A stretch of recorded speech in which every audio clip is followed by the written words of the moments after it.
Hello students, मैं हूं Amit Sehrawat. I welcome all of you to Vidyadham institute, जहां हम पढ़ाई करते हैं फ्रॉम बेसिक्स टू ब्रिलियंस। ये जो आप अपनी स्क्रीन पर ये जो पीडीएफ देख रहे हैं, ये कोई ऑर्डिनरी पीडीएफ नहीं है।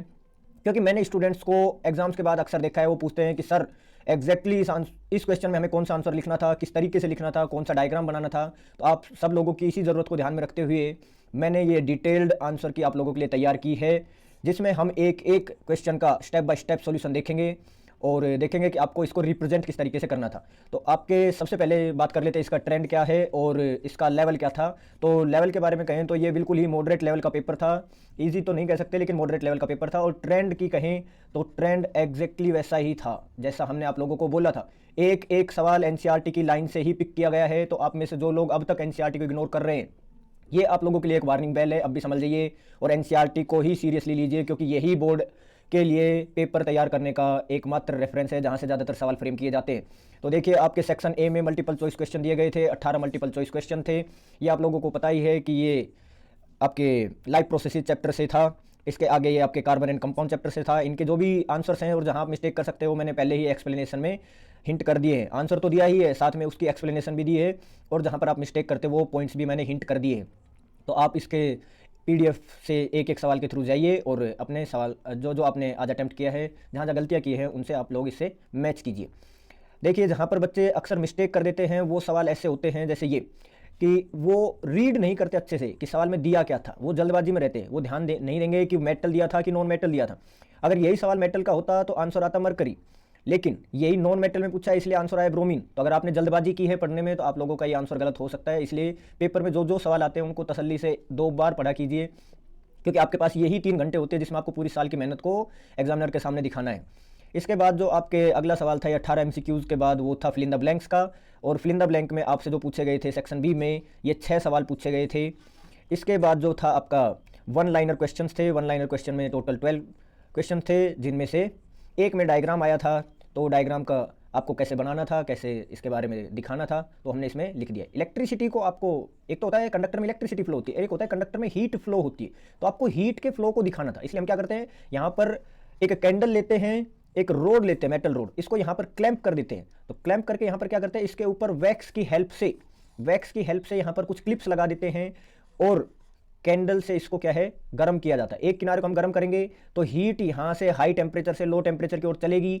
तो क्या होगा, ये वैक्स पिघलेगा और एक एक करके थोड़े थोड़े टाइम में ये सारी पिन नीचे गिरने लगेंगी। तो यही प्रैक्टिकल डिमॉन्स्ट्रेशन है कि कंडक्टर के अंदर हीट मूव कर रही है, फ्लो कर रही है। इस चीज़ को ही आपको दिखाना था।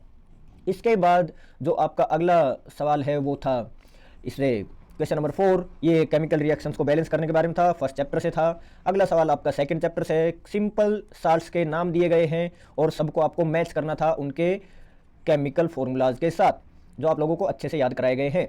इसके बाद जो आपसे सवाल पूछा गया है वो डिफरेंस का सवाल है।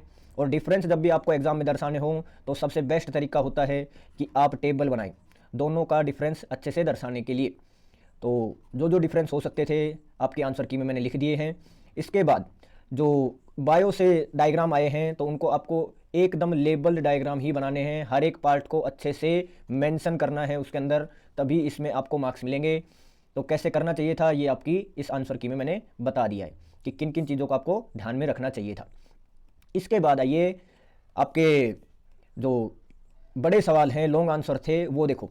इसमें कुल 4 ही सवाल आए हैं। 4 में से जो ये एक सवाल है ये आपका केमिस्ट्री पोर्शन से है। केमिस्ट्री पोर्शन में भी चैप्टर नंबर 1 से आया है।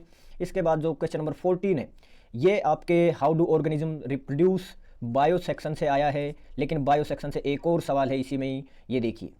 तो आपको पता चल ही रहा होगा कि बायो से अच्छे से दबा के डायग्राम्स पूछे गए हैं। तो डायग्राम्स की आप क्या है, अच्छे से प्रैक्टिस कीजिए, एक एक डायग्राम को अपने ही हाथों से बनाइए और उनकी लेबलिंग कीजिए कि कहाँ कहाँ कौन सा पार्ट है।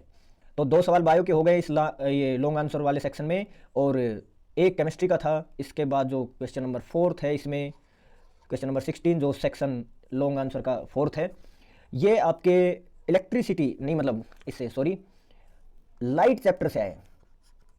और इसमें जो बच्चे मिस्टेक करते हैं वो क्या करते हैं कि फॉर्मूला तो सब जानते हैं कि हाँ भाई P इक्वल होता है 1/f, पर वो ये ध्यान नहीं देते कि इसको सिर्फ अप्लाई करना है जब f की वैल्यू मीटर में गिवन हो। और यहाँ पर हमें सवाल में क्या दिया गया है कि लेंस की फोकल लेंथ 2 सेंटीमीटर में दी गई है। तो आपका सबसे पहला काम क्या होना चाहिए, इसको मीटर में कन्वर्ट करना है, और नहीं तो फिर दूसरा फॉर्मूला आपको अप्लाई करना है जो सेंटीमीटर के लिए होता है। और दूसरी चीज इसमें कॉनकेव की बात चल रही है, तो कॉनकेव लेंस के लिए एफ नेगेटिव लिया जाता है। कॉनकेव लेंस हो चाहे मिरर हो, उसके लिए एफ नेगेटिव ही लिया जाता है। तो इस चैप्टर में जो आपको सबसे ज्यादा ध्यान रखना चाहिए वो क्या है, साइन कन्वेंशन का। विद प्रॉपर साइन कन्वेंशन ही आपको ये सारे फॉर्मूला अप्लाई करने थे। तो यहाँ से -50 डायप्टर आ जाता। लास्ट में आंसर सबमिट करते टाइम आपको यूनिट का बहुत ही ध्यान रखना चाहिए, क्योंकि स्टेप मार्किंग में एग्जामिनर इसके भी स्टेप के आपके मार्क्स काट सकते हैं। ठीक है, इसके बाद जो आपका ऐसे टाइप क्वेश्चंस थे, इसमें आपके 3 बड़े सवाल हैं। एक आपका इलेक्ट्रिसिटी चैप्टर से है, यानी फिजिक्स पोर्शन से था। इसके अलावा जो बाकी के 2 सवाल हैं वो आपके केमिस्ट्री पोर्शन से थे।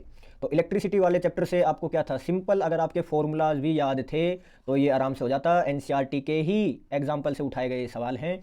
ये जो न्यूमेरिकल है आपके एनसीईआरटी में एग्जाम्पल दिया गया है, आप ध्यान देके पढ़ोगे तो पता चलेगा। इसमें जो मिस्टेक करते हैं बच्चे, कॉमन मिस्टेक, वो क्या है कि टाइम की वैल्यू उन्हें मिल गई, करंट की वैल्यू उन्हें मिल गई, और हमसे पूछा क्या है, charge that flows through the circuit, यानी क्यू की वैल्यू पूछिए। तो उनके फॉर्मूला भी याद है, वैल्यू वगैरह भी सब उनके सामने, बस क्या करेंगे, टाइम की जगह एज इट इज 10 मिनट ही पुट करवा देते हैं। ये गलत तरीका है भाई, क्योंकि फॉर्मूला जब भी आप अप्लाई करो, उस फॉर्मूला में जो जो वैल्यूज आपको पुट करनी है वो सारी एसआई यूनिट में ही होनी चाहिए, स्टैंडर्ड ऑफ इंटरनेशनल यूनिट्स। और टाइम के लिए जो एसआई यूनिट है वो सेकंड है। तो आपको 10 मिनट को सबसे पहले सेकंड में कन्वर्ट करना था, उसके बाद ही फॉर्मूला में ये सारी वैल्यूज पुट करानी थी। तो आप लोगों को ये मैंने वैसे भी याद करवा रखा है कि क्यू आई थी, तो इससे ये आपको चार्ज की वैल्यू मिल जाएगी, क्यू आई थी। तो क्यू आई टी से आपको इससे चार्ज की वैल्यू कैलकुलेट करनी थी। हाँ, जो आपको गौर करना चाहिए जिस बात पर, वो ये है कि आपकी रिप्रेजेंटेशन स्किल्स क्या कैसे होनी चाहिए। न्यूमेरिकल सोल्व करते टाइम आपको गिवन वैल्यूज अलग से लिखनी है, फॉर्मूला अलग से लिखना है, फिर कैलकुलेशन पार्ट करना है, और लास्ट में आपको आंसर विद यूनिट से सबमिट कर देना है। प्रेजेंटेशन अच्छी होंगी तो मार्क्स भी आपके अच्छे आएंगे। जो इसी क्वेश्चन नंबर 17 का जो और पार्ट दिया था, उस और पार्ट में क्या है, जूल्स लॉ ऑफ हीटिंग से सवाल पूछा गया था, डायरेक्ट फॉर्मूला बेस, एनसीईआरटी से एज इट इज उठाया हुआ। इसमें देखो आर की वैल्यू गिवन है, आई की वैल्यू गिवन है, और हमें टी की वैल्यू भी गिवन है, हीट पूछी गई है बस। तो हीट के बारे में हमें पूछा गया था, डायरेक्ट फॉर्मूला में सारी वैल्यूज पुट करवा देनी थी, ऐसा यूनिट में ही है, as it is without change हमें रखना था। यहाँ देखिए फिर से हमने गिवन वैल्यूज को लिखा है, फिर से फॉर्मूला अप्लाई किया है, फिर कैलकुलेशन पार्ट को दिखाया है, और लास्ट में विद यूनिट आंसर को हमने सबमिट कर दिया है। और अब आता है केमिस्ट्री पोर्शन। केमिस्ट्री पोर्शन से आपके 2 बड़े सवाल थे ऐसे टाइप में। एक है क्वेश्चन नंबर 18, ये आपको इलेक्ट्रॉन के डॉट स्ट्रक्चर, ये कार्बन एंड कंपाउंड चैप्टर से था बड़ा सवाल। और इसके अलावा जो दूसरा बड़ा सवाल था, ये है आपके ये मैकेनिज्म ऑफ सोप, जो इसी के ओर में आया था। हालांकि क्वेश्चन नंबर 19 है वो भी केमिस्ट्री से ही था, बड़ा ऐसे टाइप। तो ये क्वेश्चन नंबर 4 के कार्बन कंपाउंड चैप्टर से आए गए हैं दोनों में। और में देखिए ये जो क्लीनिंग मैकेनिज्म ऑफ सोप है, ये बोर्ड का फेवरेट क्वेश्चन है, बार बार बोर्ड में आता रहता है, 5 मार्क्स में पूछा जाता रहा। तो इसमें बच्चे क्या करते हैं, ज़्यादा थ्योरी लिखते हैं, पेज पर पेज भर के आ जाते हैं, तो उससे मार्क्स नहीं मिलेंगे। मार्क्स मिलेंगे जब आप लेबल्ड डायग्राम ड्रॉ करोगे, जैसे मैंने इसमें अच्छे से दिखाया गया है कि इसका जो हाइड्रोफिलिक हेड है और हाइड्रोफोबिक टेल है, ऐसा आपको डायग्राम दिखाना था, जिससे आपको अच्छे मार्क्स मिलेंगे। जो लास्ट सवाल है आपके पेपर का वो भी ऐसे टाइप ही है, और वो भी केमिस्ट्री से ही है, और chapter number 2 acid base and salt chapter से आया था आपका, न्यूट्रलाइजेशन रिएक्शन, और इनके आपको केमिकल फॉर्मूला पूछे गए। जैसे आपने ऊपर भी देखा था ना कि साल्ट के केमिकल फॉर्मूला पूछ रखे हैं, यहाँ एसिड और बेस के केमिकल फॉर्मूला पूछ रखे हैं। तो आपको क्या करना है, इस चैप्टर से सारे एसिड बेस और साल्ट के केमिकल फॉर्मूलाज याद करने हैं, एक के सामने लिख लिख कर। तो यहाँ पर भी आपका ये पूरा ये पेपर हो जाता है खत्म। तो ये जो 20 पेज की आपकी डिटेल्ड आंसर की है, इसको मैं आपको फ्रीली अवेलेबल करा रहा हूँ। डिस्क्रिप्शन बॉक्स में दिए गए लिंक पर क्लिक कीजिए और इसको डाउनलोड कर लीजिए, अपने पेपर को एनालाइज कीजिए। आने वाले टाइम में ऐसा ही प्रीमियम कंटेंट इस चैनल पर आता रहेगा, तो उसके लिए आप अपने इस चैनल को सब्सक्राइब कर लीजिए। तो I will see you in the next one, till then bye bye, all the very best.